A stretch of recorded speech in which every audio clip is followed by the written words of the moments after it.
चंदगड गडिंग्लज तालुक्याला जोडणारा भडगाव पूल दरवर्षी प्रचंड पूर असल्यामुळे 15-1 महिना पाण्याखाली गेल्यामुळे शाळकरी मुलांचा वैद्यकीय आणि सर्व शेतकरी बांधवांचा आपला रस्ताच बंद थांबलेला असतो। तो एकदा तिची उंची वाढवल्यामुळे तो एकदा पूल कायमस्वरूपी आपल्याला लोकांना वापरता येईल आणि दोन्ही तालुक्याचा संपर्क आपला नियमित राहील, सुरळीत राहील।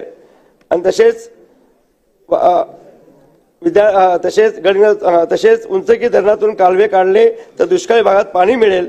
उंचगी धरणातून दुष्काळी भाग असणाऱ्या गडिंग्लज तालुक्यातील पूर्व भागात पाणी देण्यासाठी एका कालव्याचे आयोजन करावे, जेणेकरून गडिंग्लज तालुक्यातील पूर्व भाग दुष्काळी भाग ओलिताखाली येईल आणि सर्व उपयोजना पूरपरिस्थिती नियंत्रण देऊन दरवर्षी शासनाच्या पूरपरिस्थिती होणाऱ्या खर्चात बचत होईल।